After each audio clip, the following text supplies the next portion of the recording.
बिस्मिल्लाहिर्रहमानिर्रहीम, अस्सलाम वालेकुम। Welcome to Aleem academy. आज हम करेंगे mathematics T1 7th edition exercise 1B question number 15। Question 15 ये है, Michael the art elective programme student is working on another assignment. Michael एक नाम है। ये लास्ट क्वेश्चन नंबर 14 में भी यूज़ हुआ था। तो यहाँ पे बताया जा रहा है कि is working on another assignment. Michael एक और असाइनमेंट पे काम कर रहा है। He designs a rectangular pattern measuring 45 millimetre by 42 millimetre. वो एक रेक्टेंगुलर पैटर्न जो है उसको डिज़ाइन कर रहा है। जो उसकी मेजरमेंट है वो है 45 millimetre by 42 millimetre. Rectangular pattern है। आप इसकी जो है वो 45 इसकी लेंथ ले लें और 42 इसकी ब्रेड्थ ले लें। Okay, he is required to use identical rectangular patterns to form a square. वो एक जैसे ही रेक्टेंगुलर पैटर्न्स यूज़ करेगा एक स्क्वायर बनाने के लिए। The maximum area of the square allowed is 16 metre square. जो मैक्सिमम एरिया जो कि स्क्वायर का अलाउड है वो है 16 मीटर स्क्वायर। यानी इससे बड़ा आप जो है वो स्क्वायर इसमें ड्रॉ नहीं कर सकते। तो क्वेश्चन ये है जो हमने करना है, how many patterns does he need to form the smallest square. वो स्मॉलेस्ट स्क्वायर के कितने पैटर्न्स बनाएगा, यानी वो स्मॉलेस्ट स्क्वायर बनाकर उससे नंबर ऑफ पैटर्न्स हमने फाइंड करने हैं। सेकेंडली है, what are the dimensions of the largest square that he can form. जो लार्जेस्ट स्क्वायर बनेगा उसकी हमने डायमेंशंस निकालनी है। डायमेंशंस मीन लेंथ और ब्रेड्थ। तो स्क्वायर में लेंथ और ब्रेड्थ दोनों सेम होती हैं, तो हम सिर्फ एक चीज़ निकालेंगे उसमें, या लेंथ निकालेंगे या ब्रेड्थ निकाल लेंगे। चलिए स्टार्ट करते हैं इसको। सबसे पहले हम आपको हिंट देते हैं हर क्वेश्चन में। तो इस क्वेश्चन में जो है वो हिंट देंगे हम आपको। थोड़ा सा हम इसको बड़ा कर लेते हैं ताकि आपके लिए देखने में आसानी हो। ओके, हिंट हमारे पास ये है कि बेसिकली सबसे पहले तो आपको मेजरमेंट्स का पता होना चाहिए कि मिलीमीटर्स में और सेंटीमीटर में और मीटर्स में क्या फ़र्क है। तो वैसे इस क्वेश्चन में आप चेंज ना भी करें तो इट्स ओके, चेंज किए बगैर भी आप इसको सॉल्व कर सकते हैं। लेकिन आप इसको, अक्सर क्वेश्चंस ऐसे आते हैं कि उसमें आप पहले उनको उनके यूनिट्स को सेम करते हैं। जैसे यहाँ पे एक यूनिट है मिलीमीटर और दूसरा यूनिट है मीटर। आप यूनिट्स को सेम करते हैं, उसके बाद क्वेश्चन को सॉल्व करते हैं। लेकिन इस क्वेश्चन में आप यूनिट्स को चेंज किए बगैर भी आप इसको सॉल्व कर सकते हैं। तो यू मस्ट नो यूनिट्स, ठीक है, आपको पता होना चाहिए। लेकिन यहाँ पे हम इसको चेंज नहीं करेंगे वैसे। अच्छा, सेकेंडली है कि you must know the areas of rectangle and areas of square. आपको स्क्वायर और रेक्टेंगल के एरियाज़ का फॉर्मूला आना चाहिए। अच्छा, ये था इस क्वेश्चन में हिंट। चलें अब इसका सोल्यूशन स्टार्ट करते हैं। पहले हम स्टार्ट करते हैं पार्ट 1 का सोल्यूशन। तो पार्ट 1 में क्या है कि पार्ट वन में हमने फाइंड करना है how many patterns does he need to form the smallest square. हमने लास्ट क्वेश्चन में भी आपको बताया था कि स्मॉलेस्ट स्क्वायर जब हमने निकालना होता है तो सबसे पहले हम उसकी एक साइड निकालते हैं, एक उसकी लेंथ निकालते हैं। और लेंथ जो है वो बेसिकली HCF होता है, हाईएस्ट कॉमन फैक्टर होता है उन नंबर्स का जो उसमें इन्वॉल्व होते हैं। यानी कि उस रेक्टेंगल में जो नंबर्स इन्वॉल्व होंगे उनका जो उनकी जो एक साइड होगी उसको हम बोलेंगे, यानी सॉरी, उनका जो HCF होगा वो हमारे पास स्क्वायर की एक साइड होएगी। अच्छा, आप देखिए, हमने सबसे पहले हम एक रेक्टेंगल ड्रॉ कर लेते हैं। रेक्टेंगल ड्रॉ करना जो है वो बहुत ही ईजी है। आपको हम हर क्वेश्चन में बताते हैं।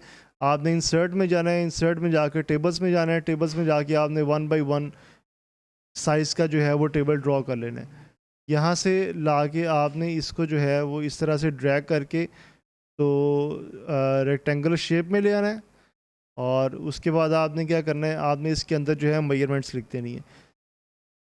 पहली मेजरमेंट है 45 मिलीमीटर और दूसरी है 42 मिलीमीटर। तो 42 इसकी साइड ले लेते हैं, तो ये आ जाएगी 42 मिलीमीटर और दूसरी आ जाएगी 45 मिलीमीटर। तो इनको आप थोड़ा सा छोटा कर लें ताकि आपके पास ये मेजरमेंट साइज़ में आ जाए। ओके, ये ज़्यादा ही छोटे हो गए हैं। अच्छा, 42 इसकी आ जाएगी हमारे पास ब्रेड्थ, और जो है सॉरी 45 इसकी आ जाएगी हमारे पास लेंथ। अच्छा जी, चलिए आगे चलते हैं। ये हमारे पास रेक्टेंगल आ गई, आपको डायग्राम समझ आ गई कि ये हमारे पास रेक्टेंगल है, उसकी 42 और 45 उसकी मेजरमेंट्स हैं। अच्छा जी, अब हमें क्या करना है कि हमने स्मॉल स्क्वायर बनाना है, और स्मॉल स्क्वायर बनाने के बाद हमने जो है नंबर ऑफ़ पैटर्न्स फाइंड करने हैं। अच्छा, स्मॉल स्क्वायर बनाने के लिए हम एचसीएफ फाइंड करेंगे। तो अब हम यहाँ पे पहले आपको लिख देते हैं कि now we find HCF of जो नंबर्स हैं वो है 45 एंड 42। HCF 45 and 42। अच्छा, HCF फाइंड करने का मेथड क्या है कि आपने इंसर्ट में जाना है, इंसर्ट में जाके आपने टेबल्स में जाना है, टेबल्स में जाके आपने 2x2 का टेबल ड्रॉ कर लेना है। टेबल ड्रॉ करने के बाद आपने इसको इस तरह से छोटे से साइज़ में कन्वर्ट कर देना है, थोड़ा सा और छोटा कर लें इसको, और फिर आपने इस टेबल की प्रॉपर्टीज़ में जाना है। टेबल प्रॉपर्टीज़ में जाके आपने जाना है बॉर्डर्स एंड शेडिंग में, वहाँ से जाना है ऑल में, और ऑल में जाके आपने क्या करना है, आपने इसकी जो साइड्स हैं ना उनको आपने ख़त्म कर देना है। जैसे ही आप साइड्स ख़त्म करेंगे तो ये आपके पास जो है ये LCM की शेप में आ जाएगा। ओके, यहाँ पे आप लिखें 45, 42। अगर यहाँ पे ये पूरा ना आए तो ये इसको थोड़ा सा ड्रैग करके आप इसको थोड़ा सा बड़ा कर लें, और ये जो साइड है इसको हम थोड़ा सा छोटा कर लेते हैं। अच्छा जी, अब दोनों नंबर हम देखेंगे किस टेबल पे डिवाइड होते हैं। तो ये ऑब्वियसली 3 पे डिवाइड होते हैं। तो 3 1 ज़ा 3 और 15, 3 5 ज़ा 15, कोमा 3 1 ज़ा 3, 12, 3 4 ज़ा 12। अच्छा जी, 15 और 14 दोनों सेम टेबल पे नहीं आते, सेम टेबल पे डिवाइड नहीं होते, तो हमारे पास HCF आ गया। तो हम लिखेंगे HCF of 45 and 42 is equal to 3। हमारे पास HCF आ गया। अच्छा, अब हम क्या करते हैं, ये बेसिकली ये 3 क्या है, ये जो HCF आया है ये हमारे पास स्मॉल स्क्वायर की एक साइड है। तो हम यहाँ पे लिखेंगे length of a small square is equal to 3। ये हमारे पास मिलीमीटर में आएगा। ओके, इसको आपने मीटर में नहीं लिख देना, ये मिलीमीटर में आएगा हमारे पास। अच्छा, आप देखें length of the small square हमारे पास ये आ गई। अच्छा, उसके बाद हम क्या करेंगे कि हम इसका एरिया फाइंड कर लेंगे, एरिया ऑफ स्मॉल स्क्वायर। तो स्क्वायर का एरिया बहुत ही आसान है, सिंपली लेंथ इंटू विड्थ। तो आप यहाँ पे मैथ फॉर्मेट में आएँ और यहाँ पे लेंथ लिखें 3, और फिर टाइम्स मीन मल्टीप्लिकेशन, फिर दोबारा से ब्रेड्थ लिखें 3, तो यहाँ से इसका एरिया आ जाएगा। तो इसका एरिया हमारे पास जो है उसका आंसर आ जाएगा, एरिया का आंसर आ जाएगा 9। अच्छा, याद रखें कि ये 9 हमारे पास आया है ये बेसिकली मिलीमीटर स्क्वायर है, इसको आपने मीटर स्क्वायर नहीं लिख देना, ये मिलीमीटर स्क्वायर आया हमारे पास।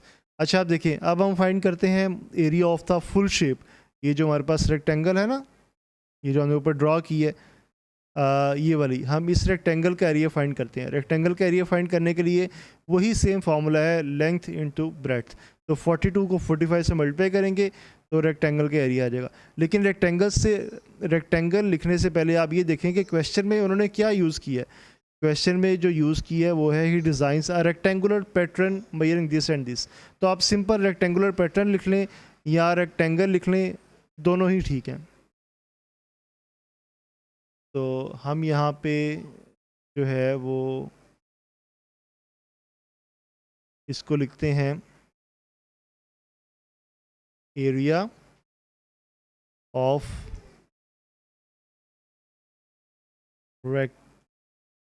Rectangular pattern. अच्छा, अब इसका एरिया फाइंड करने का वही मेथड है, आपने इस तरह से मैथ फॉर्मूले में जाना है। 45 को आपने सिंपली मल्टीप्लाई कर देना है 42 के साथ।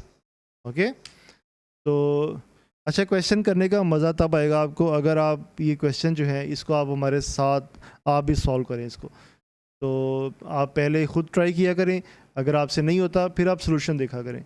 अगर आप पहले सोल्यूशन देख लेंगे तो जो आपका ब्रेन है वो काम करना छोड़ देगा। आप उस तरह से नहीं सोचेंगे जिस तरह से आप क्रिएटिवली सोच सकते हैं। चलें 45 को 42 से मल्टीप्लाई करते हैं तो हमारे पास आंसर आएगा 1890, 1890। और ये एरिया है, एरिया हमेशा स्क्वायर में होता है तो ये आ जाएगा मिलीमीटर स्क्वायर। याद रखें मिलीमीटर स्क्वायर है, मीटर स्क्वायर नहीं है।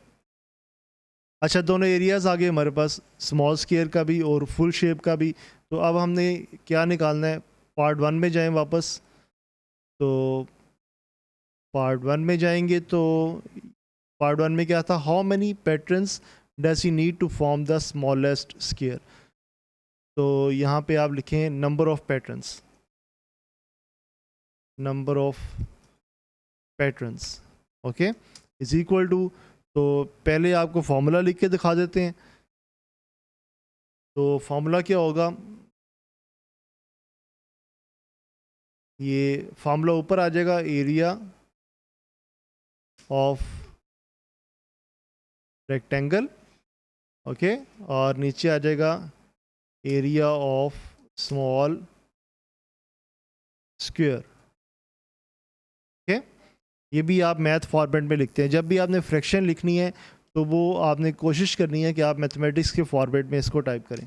अच्छा जी, अब इसमें वैल्यूज़ पुट कर दें, इसको हम कॉपी पेस्ट कर लेते हैं और यहाँ पर आके इसकी वैल्यूज़ पुट करते हैं।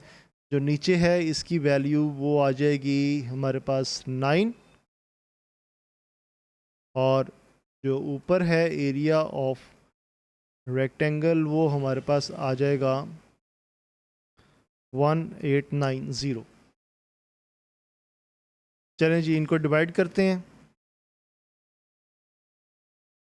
डिवाइड करने की कोशिश किया करें, आप कैलकुलेटर के बगैर डिवाइड करें, क्योंकि जो ओ लेवल्स का पेपर 1 होता है वहाँ पे आप कैलकुलेटर यूज़ नहीं कर सकते, तो इसलिए आप इसको कैलकुलेटर के बगैर ही सॉल्व किया करें। तो ये आ जाएगा 210।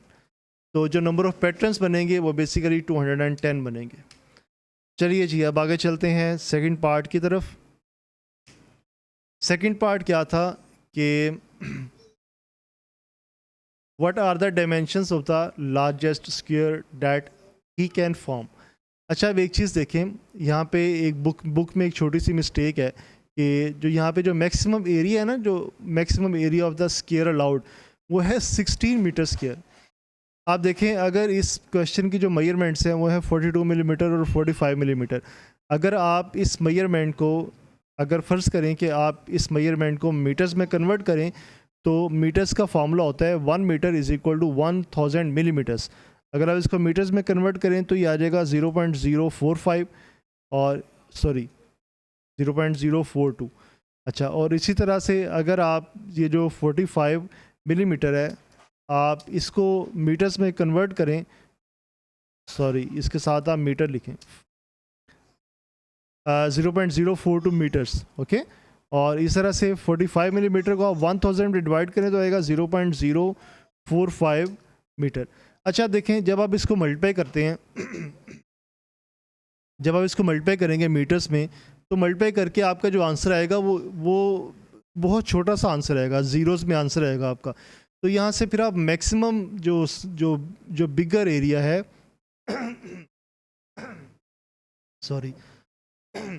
जो बिगर एरिया है वो आप 16 मीटर स्क्वायर कैसे निकाल सकते हैं। इस क्वेश्चन में पॉसिबल ही नहीं है, इसमें आप बिगर एरिया 16 मीटर स्क्वायर निकाल ही नहीं सकते। तो बेसिकली यहाँ पे 16 नहीं आएगा, यहाँ पर आएगा 1.6, ओके। तो ये आपने करेक्शन कर लेनी है यहाँ इस क्वेश्चन में। अच्छा चलें जी, अब हमारे पास क्वेश्चन ये है कि सेकंड पार्ट ये है, the maximum what are the dimensions of the largest square that he can form. जो सबसे बड़ा स्क्वायर बन सकता है उसकी डायमेंशंस क्या होगी। डायमेंशंस क्या होती हैं, लेंथ और ब्रेड्थ। तो सबसे बड़ा पॉसिबल स्क्वायर यही है ना, 1.6 मीटर स्क्वायर। तो आप सिंपली इसका स्क्वायर रूट ले लें, क्योंकि स्क्वायर है ना, जब इसका स्क्वायर रूट लेंगे तो जो इसका आंसर आएगा वही इसकी लेंथ होगी। उसकी वजह ये है कि स्क्वायर के अंदर लेंथ और ब्रेड्थ दोनों सेम होती हैं। तो चलें जी, हम सेकंड पार्ट का आंसर फाइंड करते हैं। तो यहाँ पे हम लिखेंगे, क्वेश्चन से ही हम जो है वो स्टेटमेंट कॉपी कर लेते हैं। What are the dimensions of the largest square. तो आप सिंपली लिखेंगे dimensions of the largest square is equal to, math format में जाएं, \SQRT स्पेस फिर स्पेस और अब आप यहाँ पे लिखें 1.6। अच्छा 1.6 लिख दिया और उसके बाद आप क्या करें कि अब इसका स्क्वायर रूट फाइंड करें। जब आप इसका स्क्वायर रूट फाइंड करेंगे तो अभी हम इसको फाइंड कर लेते हैं कैलकुलेटर से, स्क्वायर रूट ऑफ 1.6, तो ये हमारे पास आ जाएगा 1.2649, 1.2649। तो 1.264 है, तो अगर आप इसको राउंड ऑफ करें तो अगर 6 के बाद 5 से छोटा नंबर आ जाए तो उसको हम वैसे इग्नोर कर देते हैं। तो 2 डेसिमल प्लेस तक इसका आंसर देंगे तो आ जाएगा 1.26। तो ये देखें जी हमारे पास जो है इसकी डायमेंशंस आ गई। ये बेसिकली इसकी डायमेंशन है, ये डायमेंशंस नहीं है। डायमेंशंस आप डायमेंशंस भी कह सकते हैं क्योंकि इसकी लेंथ ही यही है और इसकी ब्रेड्थ भी यही है, जो इसको डायमेंशंस ही रहने दें। तो ये था जी क्वेश्चन नंबर 15। इसके साथ ही एक्सरसाइज 1 भी ख़त्म होती है हमारी। तो आगे हम शुरू करेंगे रिव्यू ऑफ चैप्टर 1। तो thank you very much for your precious time.